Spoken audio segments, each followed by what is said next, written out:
Welcome to the Juniper podcast, where we chat with the most fascinating people in the pet space and dive into ways to keep our pets happy, healthy, and enriched. If you're a little obsessed with your pets like we are, you're in the right place. Let's dive in. And welcome to the Juniper podcast. I'm Haley Young, here with journalist and author Carol Mithers. She's written multiple books, and her latest is called Rethinking Rescue, which explores the ways that human and animal welfare are intertwined. Thank you so much for making time to talk to me today, Carol. Oh, thank you for having me. I am so excited and admittedly a little bit nervous. I stayed up until about 1 a.m. reading your book. I read it in 2 days. Couldn't put it down. And I have not done that with a nonfiction book in ages. So it was really refreshing and really welcome, especially in the dog nonfiction space. So Rethinking Rescue is your first book that's centered around non-human animals. To get us started, what's your own pet lover origin story?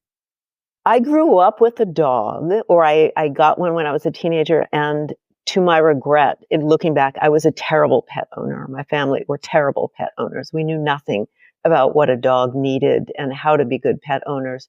So I'm not sure if I include that dog in my pet history, but my husband and I, starting in 99, we adopted a rescue lab who was 6 years old, and then followed after he died, got a puppy, and then got another puppy. We were foster failures.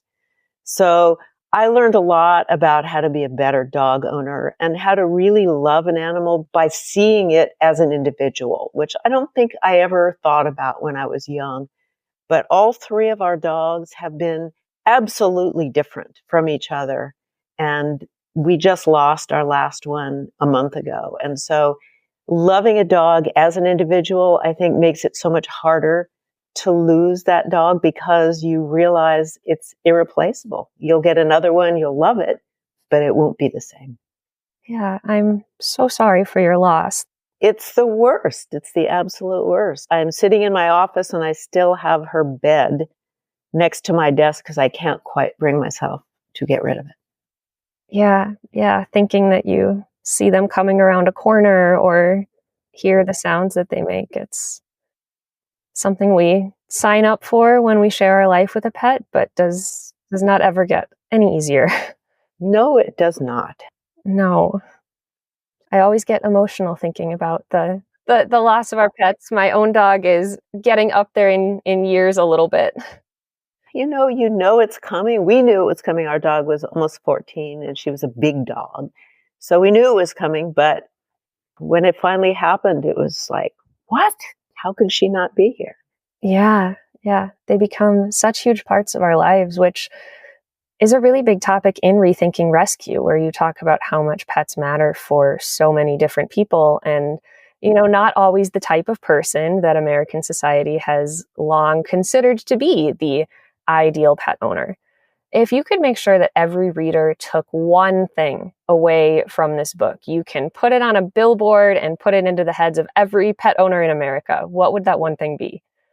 I think it would be don't judge. You don't know. I mean, here's what I think, and I think this also in the context of what I just mentioned about my family being terrible pet owners. We have very high standards right now for pet ownership, and they were not there when I was little. My dog slept outside in a doghouse, and that wasn't unusual. And now everyone who is a good dog owner they're inside, they're on orthopedic beds, they get single sourced, high quality protein food. It's all fine, except that those standards are really, really expensive. And they don't take into consideration that not everyone can afford them. And that doesn't necessarily make them bad dog owners. And we look at everything from a person who is on the street with an animal to a person who is maybe low income and lives in a crowded apartment or house sharing a lot with 5 other families, and the dogs are maybe tied up, maybe they're in very small areas. And we judge them. That's the first thing we do, is judge them and think that maybe there's a better place for them. Maybe there are better ways those people could interact with their animals, but we should, rather than say, oh my God, take that animal away, why can we not look at people saying that if I'm criticizing how that animal is existing. What are the obstacles that owner is facing? I mean, some of the things that I learned writing the book as a middle-class person, I never thought about, or I have a vet within walking distance of my house. My family has 2 cars. If my dog gets sick, if the dog gets mange, if it gets something, I can just pop it in the car and drive to the vet. There are a lot of neighborhoods that are vet deserts. There are no vets nearby. There are a lot of people who don't have cars. And so if you have a sick animal, irrespective of what it costs to treat it, which I can talk about endlessly, how do you get the pet to the doctor? You can't take a 60-pound dog on a city bus. So you have to think about what challenges owners face before you criticize them for being crappy owners. I think that's so important. And dogs are so social. And of course, I don't mean to get too rosy about it. There are so many variables at play, but dogs are such social creatures, and they have bonded with our species in this really unique way. And that is one of their primary needs. My husband and I had a conversation the morning after I finished your book, where I kind of sat down with him and really thought about it and said, imagine how dire our situation would have to be for Scout, that's our dog, for her best case to be no longer being with us. And we couldn't figure out what the situation would be. That bond is so strong. It's such a huge part of all of our lives that all 3 of us would make so many different sacrifices before, that being the ideal solution. And yet for so long, that has been how many rescues have approached these situations, by just removing the pet. Right. Now, that's not to say there are not some people in situations like being on the street who are terrible pet owners, and maybe their mental illness, their addiction gets in the way of them caring for an animal. And I know Lori, the hero of my book, did in fact take some animals away from the unhoused people she worked with, because she knew that those animals were not being treated right. But there are people who are unhoused, people who are low income, may face a lot of grief in their life.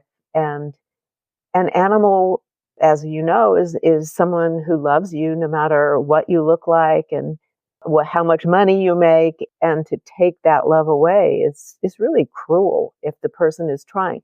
And again, in our society, why do we want to punish people when we could instead be helping?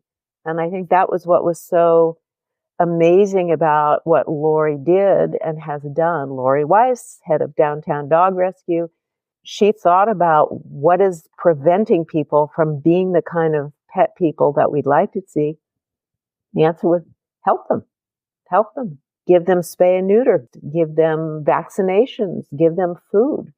Maybe they want to do these things, maybe they can't. So help instead of criticizing. What are those biggest barriers to being a good, responsible pet owner? Well, I think that lack of education is one. There are people from other countries and other cultures who don't have a history of spay and neuter or animals kept inside. There are places in the world where animals roam, and some of those animals are sick and some of them are vicious, and people are afraid of them. And that's not our reality here. But so we need education. And the other issue is, I think there's still a widespread attitude, and this is not just poor and unhoused people, that dogs and cats are there at our convenience, and we want them when we want them, and we don't want them when we don't want them, and we can just pick and choose those times. But the biggest thing is money. It is really expensive to have a pet. And I don't know if you want to go into the whole veterinary price issue, but at the moment, vet prices have inflated even more than human health care, which to me was kind of shocking to realize. We have a veterinary shortage. We have a situation within the industry where private equity and corporate consolidation have taken over huge swaths of the industry, so that you don't have your kindly family vet down the block anymore. It's probably owned by a large company. And you can easily run up, as you probably know, a 4-figure bill at the vet. And what are you supposed to do if you are a low-wage worker and you love your animal and it swallows a sock and suddenly you're facing a $3,000 or $4,000 operation? You have no good choices. You can surrender the pet. You can do what the vets call economic euthanasia, which is, you can guess what that means. And it's one of the things that makes vets want to kill themselves, because that's not why they got into the business. You can take on absolutely catastrophic debt and charge it all and then figure out later. Or sometimes people turn their animals into the shelter because they assume that either the shelter will put the pet down humanely, which also costs hundreds of dollars if you try to do it at the vet, or some nice person will adopt it and pay for the treatment, or there is a vet at the shelter who'll treat the dog, and that's usually not the case. It's a terrible thing right now. I mean, we need more vets. We need more help for people paying their vet bills.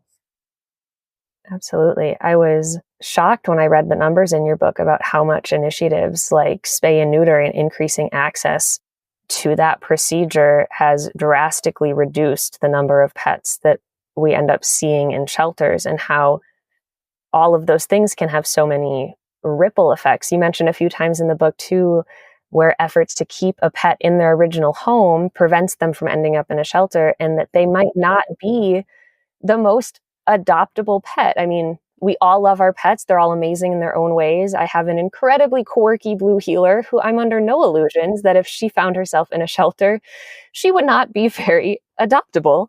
Sometimes it doesn't even cost that much to keep a pet in its own home.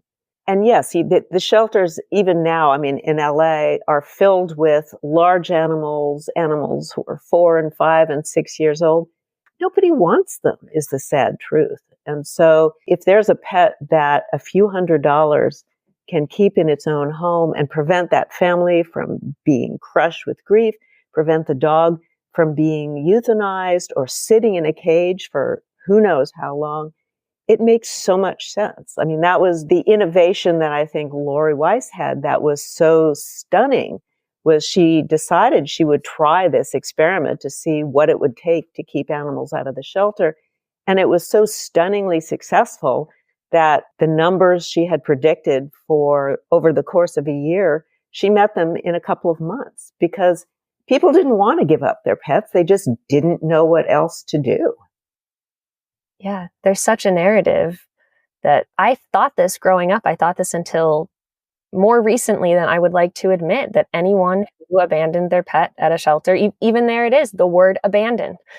And so often that is not actually the case. Can you talk a little bit more about how some of these media representations of rescue, like, you know, these foster dogs that get massive feel-good TikTok followings, and the big name celebrities, the dodo features.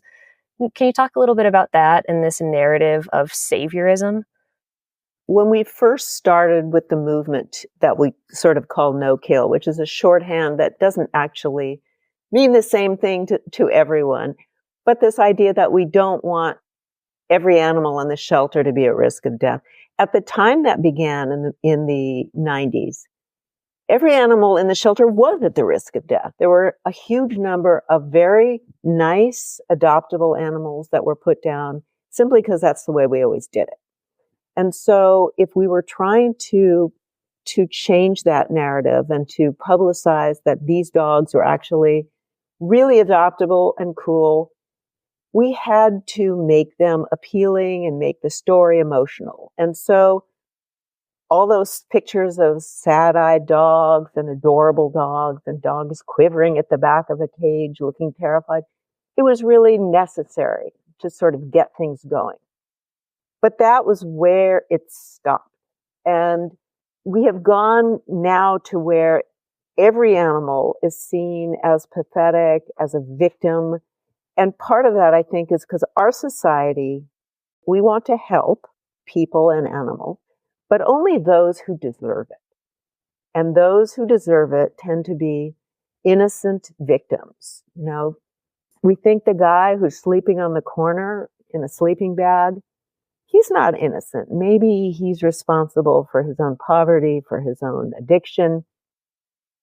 No, but the dog next to him didn't choose to be there. And so we want to help the innocent, and we portray all of these animals as innocent and victims because that makes them more worthy of our help. And the problem that occurred to me is that none of those images of animals as victims really explain how they got there. We don't see the context. We don't see maybe they were loved before. Maybe they're not abused.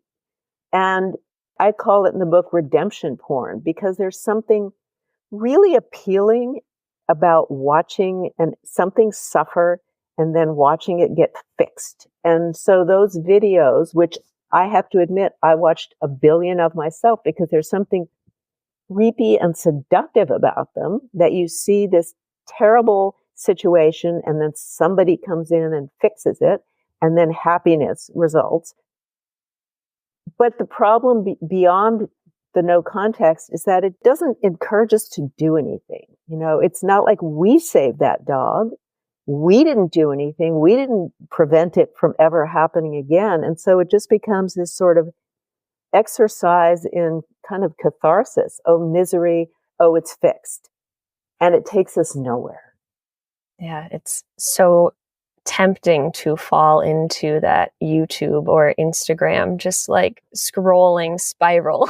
Spiral. And it is, I can't deny that it's appealing. I mean, it's almost like I was thinking earlier today, it's like beauty before and after, you in magazines.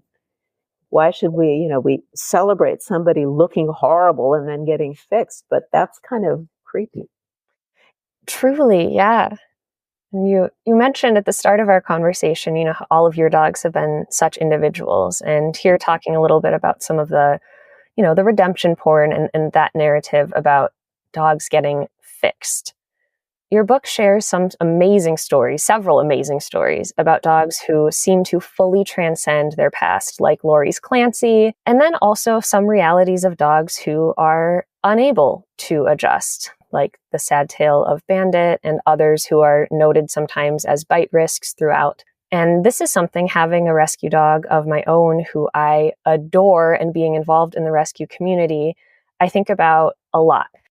How do you think we can responsibly strike the balance of making sure that we don't see rescues as inherently damaged, because they are not? There are so many resilient, incredibly adaptable and adoptable dogs out there, while also understanding that genetics and past experiences do affect our pets. And if someone walks into a rescue and grabs a dog and takes it home, and it turns out that they have some struggles, that we also don't judge that owner who was trying to do something and maybe got in over their head. I think that responsible rescues don't place problematic animals with people that aren't qualified to take care of them. Now, I had an experience, our first rescue dog, a 6-year-old lab, I don't know what his past was. He was found as a stray. He was a purebred dog. But he tried to kill any small dog that got too close to him. And we had to learn, we used a trainer, and we had to learn how, one, to control him, and two, to keep him away from other dogs. I mean, we had a couple of really, really dicey situations. But I think it's important that people understand that, and this goes back to the savior issue. Not every dog in the shelter had a tragedy in its past. Some of them did. But some of them we don't know. I mean, our third dog was found as a stray, but it was pretty clear that she didn't have a tragedy other than somehow getting out of her yard and never being reclaimed. She was really nice, except to other female dogs. But there are animals that shouldn't be adopted. And this is, I think, a real issue. And it's not entirely politically correct at this point to say it, but there are some dogs that are not adoptable. They're dangerous. They're vicious. Whatever it was about them, some people are bad people and some dogs are bad dogs, and some dogs have mental issues, and some dogs are resilient, and if they have a trauma in their life, they can overcome it just like some people can, and some dogs cannot. And I think it's a big issue within the humane movement now to say, if that's the case, what do we do with those dogs? You know, we'd like to believe there's some sunstruck meadow out there where they can be sent to live in a sanctuary, and that's not the case. So what do we do with dogs that cannot safely be placed with family? On the other hand, there are dogs that may take 6 months to a year to calm down and be who they really are, and we need to be patient with them. I think a good rescue, and this is the value of a good rescue, is that they have a sense of what dogs are good dogs, what dogs need time, what dogs can be trained, what dogs belong with families with small children, and what don't. And if they are responsible, they can help us find the right rescue pet. Have you joined Juniper yet? Our free guides, articles, and newsletters are packed with tips to keep your pets happy, healthy, and enriched. Sign up today at juniperpet.co. Two big things sticking out for me there. The first is that I really appreciate you having the courage to say some of those things that maybe aren't considered completely politically correct in this climate. One of my closest friends in the whole world who I adore ended up going through behavioral euthanasia with her dog because they tried so very hard. I will defend her to the ends of the earth. Some people have been very not understanding of that experience. And it really changed a lot for me. It really colored a lot of how I see the efforts that we go through, how I see the resource allocation in the rescue space. And the second thing, and the idea that you're going to also to take a dog that is really problematic and spend massive amounts of money and time on it when there are maybe 10 good dogs waiting for rescue, that's another debate. I mean, Lori, who was taking in a lot of street dogs at the beginning of her work, she told me some really hair-raising stories, including a time when her colleague Richard had to defend himself from an animal with a trash can lid because it was really going after him. You can't responsibly place that dog. And it makes me think too about how one of my favorite ways to, if someone comes to me and says, hey, I'd really like a dog, you're kind of like the dog nerd in my life. Well, what should I do? I always love to suggest, if it's an option in their area, which again gets back to accessibility of where responsible rescues are located and how the resources are funneled. There's so much nuance we could get into here. I always love suggesting foster to adopt because you can see if your home is even a good fit for a dog right now. Maybe you realize actually once you have a dog in your home for weeks on end that you'd rather pet sit on occasion for friends or something like that. And then you can also spend time with those individual dogs. And I feel like those sorts of programs can help circumvent some of these issues where there is no such thing as a perfect dog. My dog is perfect for me and my lifestyle. And my parents would hate living with her and she would hate living with them. And I can say the reverse about my mom's dog, who is perfect in that situation, but I would lose my mind living with her. So it's this, that idea of finding the right fits for sure. The right fit. And also people are so obsessed with how dogs look. I think they lose track of how dogs are, especially people who are invested in buying breeds. They, it should be cute. It should be this big and that. It's like, that's only the very beginning of how you interact with a dog. And the truth is, it doesn't matter what they look like. You fall in love with them and they become cute later on when you're in love with them. Just like babies. Yeah. We neotenize dogs so much and so many, when you look at the trends of recent breeds looking more and more infantile and, sort of catering to that furry baby mindset, which we love that pets are family, but, there needs to be that important gap of understanding that dogs are not humans. I think this leads into a question that I was interested to ask you. In an ideal world, do you think that there is an ethical place for dog breeders to exist? Yes, I do. I mean, I think that there are some people who are very concerned with a particular breed because they like that breed. I have some good friends who got a bred border collie because they love border collies and they're great border collie owners and they lead a very active life. And that dog, I was just visiting them, and that dog is out there on the trail and playing frisbee and all kinds of other stuff. And we don't want all breeds to disappear because we love parts of those breeds. That being said, ethical breeders, there are few of them compared to the number that are not ethical. There was just a horrible series in the LA Times about how a lot of dogs that were being purchased in California as locally bred dogs were coming from puppy mills in the Midwest. They were trucked in. There were no vet records for them. A lot of them were sick. There was a horrible story of a woman who bought a puppy in a parking lot at CVS. She fell in love with it. It died of parvo 2 months later. And what I don't understand is that it doesn't take that much to investigate what is an ethical breeder. If you ask a breeder to see their kennel, to get health records, to talk about the parents of that animal, and they don't want that to happen, that's a huge red flag. Why would you buy a puppy in a parking lot? I mean, you're looking for an animal that you're going to love, that's going to become part of your family, that with luck you're going to have in your life for 12 to 15 years. Why would you not do the basic research that you would do before buying a washing machine? You wouldn't buy a car from somebody in CVS parking lot. And people are out there now buying pets on the internet. I mean, where do you think those animals come from? What would make you think that's, again, you would buy something on the internet, you would probably make sure the seller was legit and look for complaints against that seller. And yet you buy a dog and the dog may come from a puppy mill. It may come from abroad. Before the war in Ukraine, there were massive numbers of puppies coming in from Ukraine. I mean, people can buy breed dogs, that's fine, but do a little due diligence and make sure, because you don't want to be supporting those industries that are producing animals like widgets, in cages and breeding animal to death and sending puppies out without any socialization or vaccination. And backyard breeders, the same thing.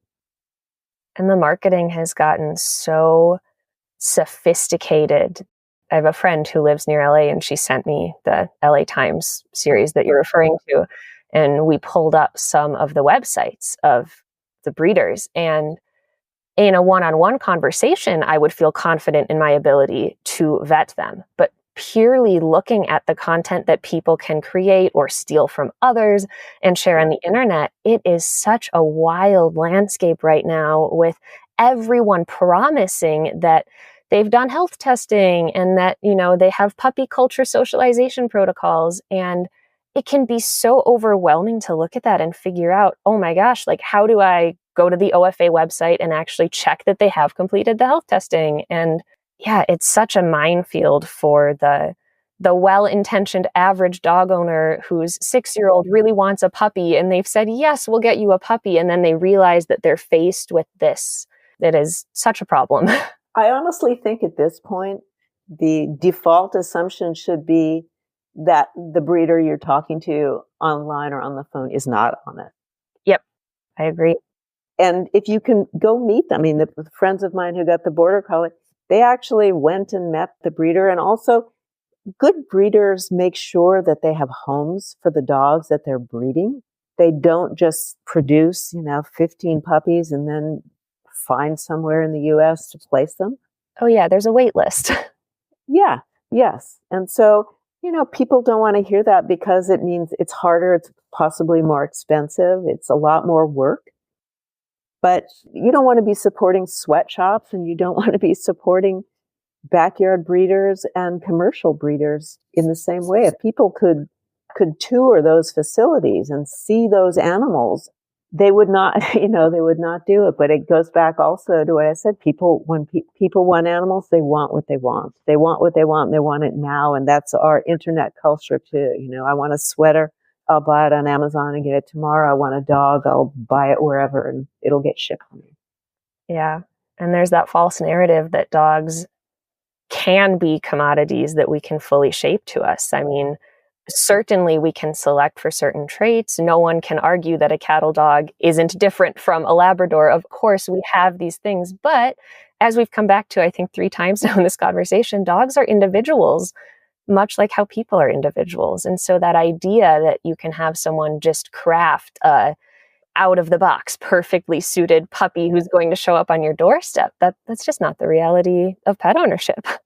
I just read this super interesting article last night that the point was that dogs have been bred over centuries to do tasks for humans, and what we're asking of them now is really different, in that they need to evolve more to meet our 21st century standards, because dogs were not bred to sit at home waiting for people to get home from work, or to never bark when they hear strangers. That's not in their psyches.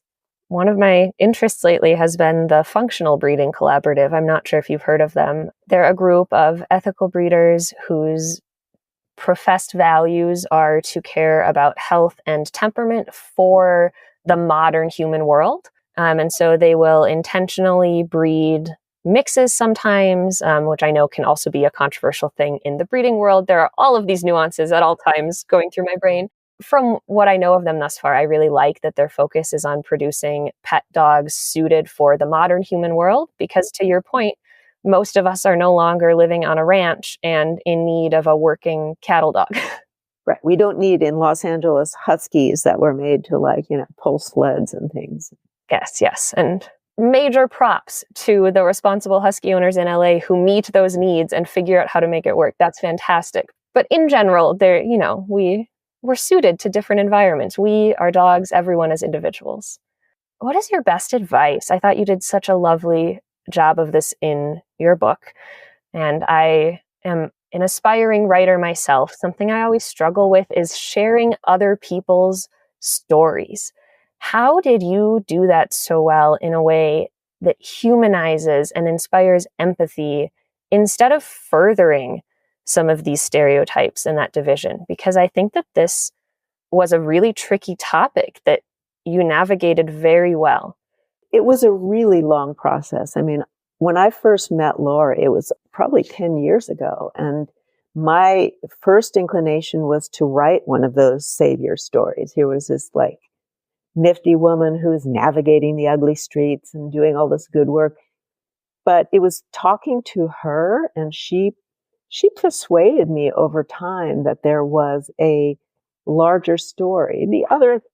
I have a great interest in social justice myself. I've lived in Los Angeles most of my life. And so I think a lot of the divisions and the problems in the city were clear to me. I wrote pieces years ago about what happened when industry like steel and aerospace shut down in LA, and how people were thrown out of work.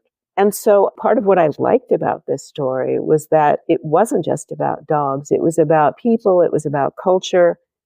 It was about inequality. And I struggled for quite a long time how to put it together, which is why it took me so damn long after meeting her to actually have a book. But I saw the parallels, or the parallel journeys that Lori took and the no-kill and humane movements took. But it wasn't until the summer when Black Lives Matter exploded and George Floyd died that I understood that there was a larger story. And the larger story was not about no-kill. It was about inequality. And that actually was what brought it all together for me.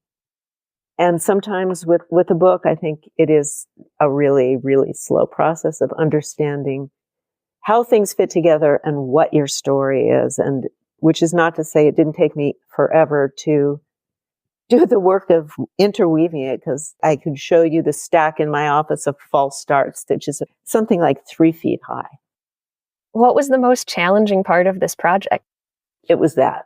It was trying to construct a narrative that got everything in, and I still feel like I missed things, but that got everything in and that didn't bore people, because I did want to make this fun to read and interesting, and also to reflect not only these larger issues, but what I thought was a really heroic story of Lori, who suffered a lot in her early life and found a way to use that suffering and her own pain to do good. And in the process went from somebody who was sort of lost and broken to somebody who's really, really heroic. And so it was finding a way to do that and yet place her within a larger story.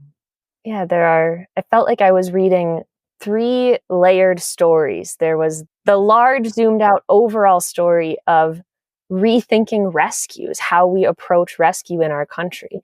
And there was Lori's personal story, and you're rooting so hard for her as you read this book, as you learn about her. And there's the stories of all of the dogs, and it ends up being so engaging on all of those levels and really just reinforces the entire message of the book, which is that all of our welfare is intertwined. Yeah. I mean, maybe you said earlier, what's the biggest lesson people should take? And maybe that's actually it, which is that we can't separate how the animals do from how the people do. You know, it's about us all being together. What happens to people inevitably affects what happens to animals. I cannot thank you enough for taking the time to sit down with me today. Is there anything that you wanted to talk about that you feel like we haven't gotten to? No, I think we did a really good job. And I thank you for really thoughtful questions. Oh, thank you. Well, this was Carol Mithers again, the author of Rethinking Rescue and a couple of other books as well. Where can people find you? I know you have a website, carolmithers.com. Are there other places you're active for them to learn about you and your work? Oh, I do Facebook and Twitter, though X isn't not as much as I should. I'm an old lady. I'm not a social media hound, but I just hope everyone can buy the book, which is available everywhere you normally find books, and write to me. You can write through my website. I'm happy to answer questions and have a dialogue and read the book. Wonderful. Thank you so much, Carol. Thank you. Thanks for listening to the Juniper podcast. Don't forget to sign up at juniperpet.co for guides, articles, and newsletters that make pet parenting easier. And if you're a pet brand looking for creative content that connects, drop us a line at juniperpet.co. We'll see you next time.